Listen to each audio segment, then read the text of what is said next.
Okay, so today we're gonna go through setup and installation of MBoxWave on Sierra Chart, and we'll also go through typical usage of Sierra Chart, since Sierra Chart may seem a little complex at first, but once you get used to the settings and how to use it, then it's it becomes not that hard at all. All right, so after you purchase the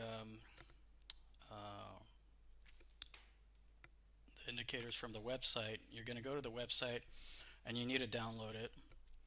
So we're going to go to Platforms, Sierra Chart, download latest version. And here you're going to use the license key you got via email to download the indicators. So I'm going to put my key in here and click download. Okay, download is complete. I'm going to double click that, and here we've got the indicators. So what we want to do is we want to open another file manager or Explorer window. I use Windows E to do that. Browse to your Sierra Chart folder. By default it's C, Sierra Chart. Go to your data folder. You want to take all these here and click OK, copy and paste them in here. And I'm going to overwrite since I already have previous version here. So copy and replace. And this is what you do when you upgrade versions of the indicators anyway. Okay, we've put them in there. All right. The next thing we want to do is we want to open Sierra Chart, and we can do that by going to Start. And now we've got Sierra 64. That's the 64-bit version. Sierra Chart without the 64 is the 32-bit version. There's no reason to use the 32-bit version since everyone these days running 64-bit Windows. So you might as well use the 64-bit since that has some advantages. So we're going to start it up. You need to put your account name and password to log in. Okay, now we've logged in. Next thing we need to do is we need to go to About and check your account name. See the account name there. And we're going to go back to the website, and you're going to go to Sierra Chart, update account name. Here again, you're going to put your Sierra Chart MBoxWave license key and your account name, and you would put in this account name. And if your account name ever changes, this is where you would update it, and you would click submit, okay, and then you're done. We're ready to use the indicators.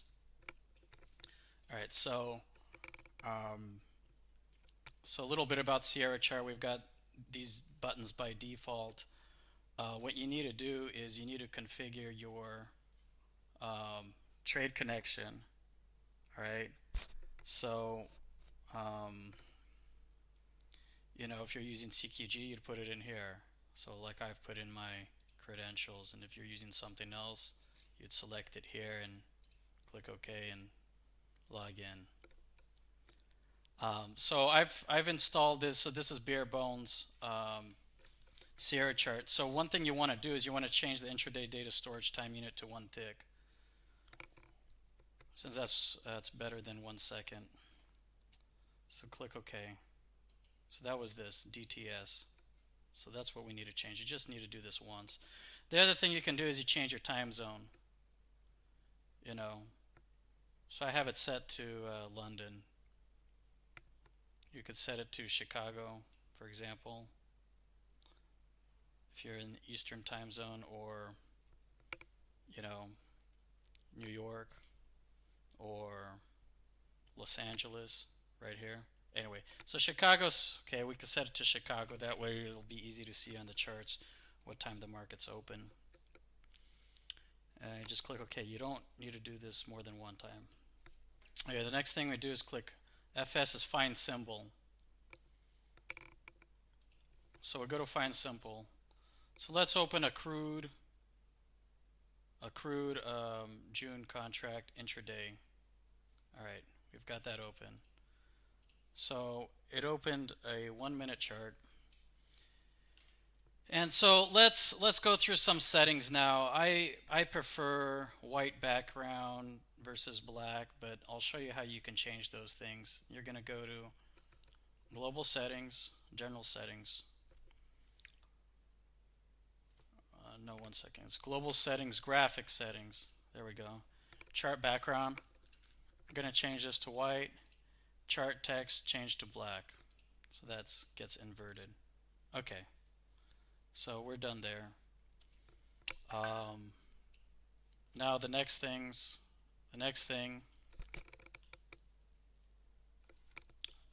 let's look at is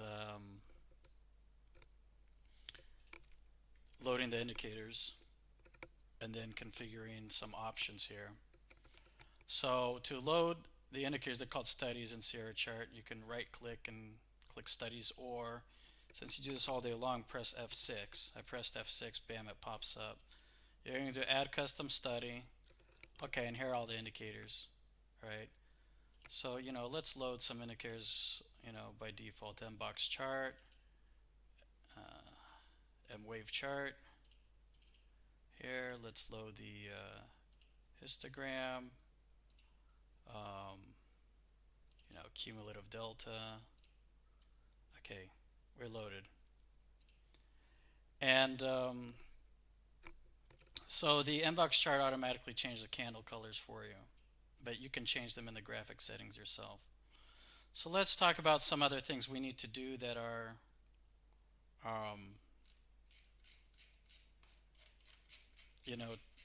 related to settings. See, when we're scrolling very slowly, and that's going to be annoying. So what we want to do is you want to go to global settings, general 2, put the scroll multiplier to 20. Now when we scroll, okay, that's a lot nicer. We're scrolling much nicer. Some things we need to do are to change chart settings. You can do that by going to chart settings, which is F5. Since I do this all day long, you just want to remember F5. You press F5, bam, we're in. All right, so now we see we're loading 30 days of intraday data. That's more data than you need. And your load time or downloading all that data, we don't need to wait for it. I generally like to put this to 10, or some people like 5 or less. I mean, you can leave it at 30, but when you got a lot of charts open, that's a lot of data to download, and so this just makes it faster for downloading data from your data provider like CQG. Click apply, it's instant. Let's go to advanced settings. So since we're dealing with contracts and contracts expiring, Sierra Charts has the capability of gluing these contracts together. So what you're going to do is go to continuous contract. You can use a date rule, rollover, volume. I mean, there's a bunch of settings, but it's really not that important to go into details. As long as you use, one of these, I just go with volume-based rollover. That means when the volume on the new contract exceeds the volume on the old contract, that's when it's going to start using the data from the new contract. So I do okay. We're going to apply that. Now it's gonna glue the contracts. Okay, we're done with that. And then you change this to candlestick bars. Okay, now we see candlestick bars. So what we can do to save some of these settings is, you can do save days to load, intraday bar period, and graph draw type as default. So, if we want to say, here's all our different chart types, volume per bar, number of trades per bar, that's tick chart. This is a range chart, standard range chart. They've got Renko, line Renko, some other interesting ones here. So I'll just show, for example, say we do a number of trades, I don't know, 300, apply, okay. Looks okay on the chart. And I go ahead and do save. So okay, so now that's saved. when we open a new chart. So say for example, this configuration indicator is what we see here is what we want loaded by default. Again, I clicked F6, save studies as a study collection. I'll call this MBox1, save all, click yes. Okay. So now you go to global settings, general settings, use default study collection for new charts, MBox1. Okay. Okay. So for example, we want to load a new chart. Say we're loading another crude chart, open intraday, bam. It opens by default with those sets of indicators in this study collection. Makes it much easier. Alright, so let's go through some basic chart book features. We want to click, this is open chart book, save chart book, close chart book. Want to click save. Let's call this our crude chart book. So we're going to call it CL chart book, save. Okay. So, say we want to open several charts. We want to open a minute chart, I don't know, a range chart.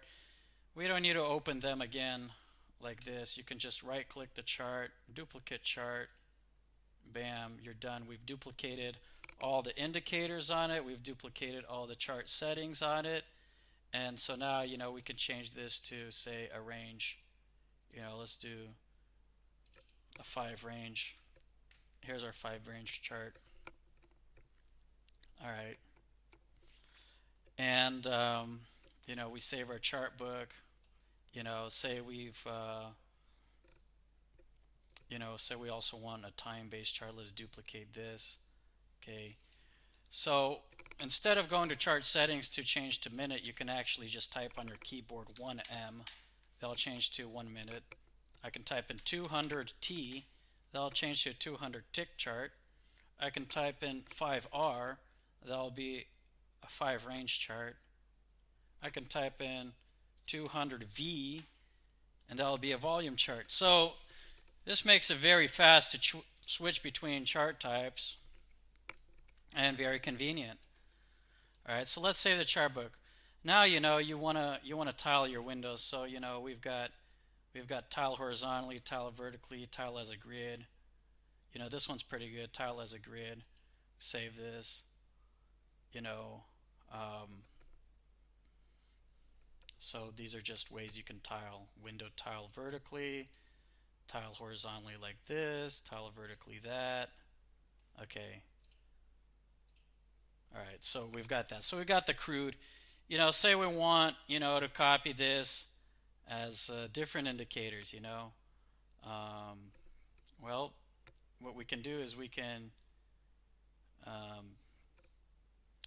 save this chart book as another chart book, or let's just start a new chart book.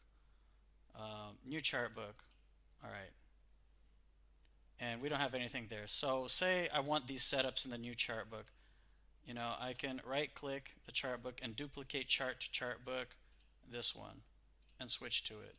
Okay, we've duplicated this to the new chart book. Say we want to be looking at NASDAQ here. I don't need to go here and open a new one if I like all my settings, although you can go here and open a NASDAQ. I go to F5, chart settings, find symbol, scroll down, find our ENQ. There we go, we changed this. Okay, so it keeps all of our settings that we had in chart settings, continuous contract and everything, and now it's just changing the symbol. It's downloading data. So I can also say, hey, I want to duplicate this. Not to this one. Duplicate it to the chart book, this one. Switch to it. Switch this one also to NASDAQ.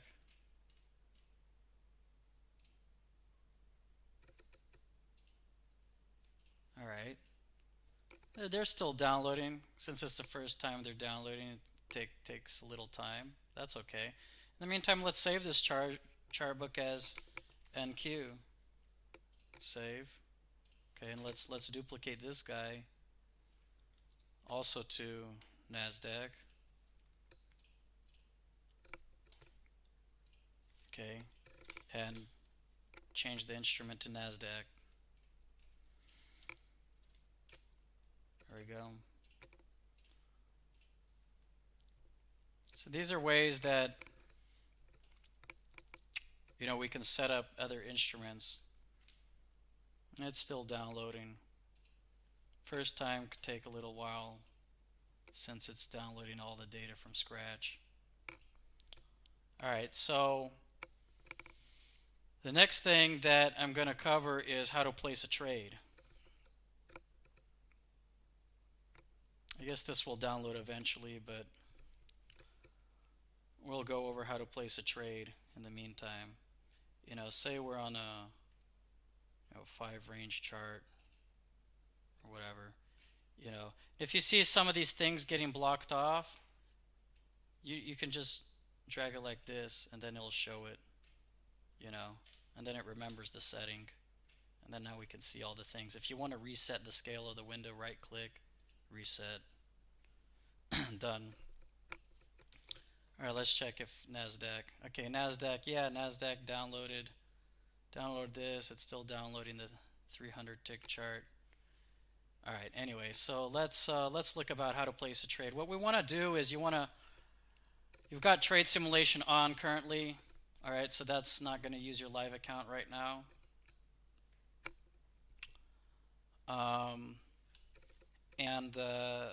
What we want to do is we want to attach trade window to chart. Okay, that attaches it. We also want to enable chart trade mode. Make sure this is on. This allows you to move your stops and profit, take profit on the chart itself, which is convenient. One thing you want to do is say you want to place a trade that's got your stop and your profit right away. Go to targets here. See, by default we've got a 10 tick stop and a 10 tick take profit target. And to use that, and you can customize your own here, but to use that you use attached orders. This is an attached order. Alright. And here we go, what kind of order. Okay, we'll do a market order, and I'm gonna click buy,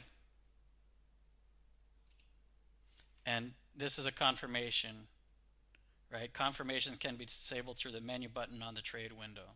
All right, say okay, let's cancel that, and let's click here and confirmations, confirm new orders. Let's remove that so that we don't get that window. And you can also remove, say, flatten. Flatten means we exit all positions. Reverse means you reverse your current position. All right, so now I could click buy, and bam, I'm in. Okay, this is my stop. See, it's asking to confirm me changing it. We can go here and undo that. So now I can move this. So that's my profit. This is my stop. Okay, what if you want to add on to your position? Support scale in. All right, click that, and now you'll see that orders support scale in. This is very cool because say you want to add on to your position and you don't want a new stop or a new profit. You just want to add on to this position and keep your stop and profit target. You enable scale in. I click buy. Now you see it's +2. Buy again, +3. All right, and we still get to control those 3 contracts with these two. These two limit. You got the stop and the limit. We want to exit the position. You click flatten. Add exit everything. Done. See, what happened. You look at your trade orders and positions. All right, so look what happened. We had a buy open, right? I bought again and I bought again, right? I added 2 contracts. In the end, I flattened, which did a sell and closed the position and 3 contracts. were sold, and that limit and the stop were canceled. All right, it's simple as that. To see your results, you go to trade activity log, and let's look from today.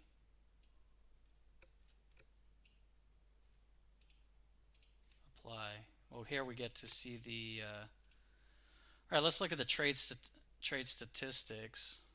All right, and here you're going to get a breakdown of, look, today's date, total profit loss minus 50, maximum drawdown, blah, blah, blah. Total trades was 3, because I had 3 contracts. All right, and you get a breakdown on everything. Here you can filter by date, and put it here, and you'll get to see everything here. So these are our 3 trades that we took today, and I'll give you the breakdown, how much we lost in each trade or won. So, and here's your trade stats for the charts, minus 50. So anyway, so trade activity log, that's what you want to look at. Here you can, filter by sim or live account. So that's how we took some trades. So NASDAQ 300 didn't load for some reason. Maybe we can duplicate this chart and load the 300 trades. Yeah, okay, so I don't know, it got stuck for some reason, but we just opened it again. This time it worked. So we could save this chart book. We've got NASDAQ, save this chart book, save, and I mean that's pretty much the settings that are necessary to know. Drawing tools, you've got, a line tool, a ray tool. A ray tool draws forward. Line tool draws to a certain point. This to, see the price. You can edit a chart drawing by right-clicking it, increasing width. Okay.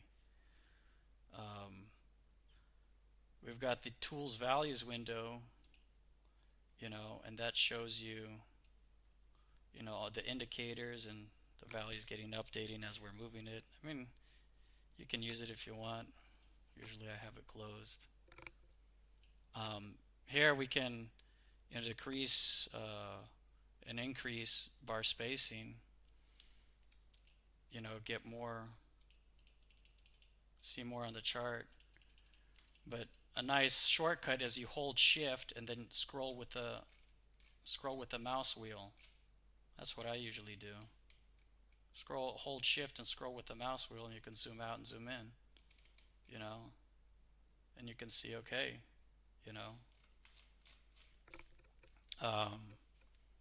it makes it easier to do your analysis than looking at this. You see that this was a level of resistance.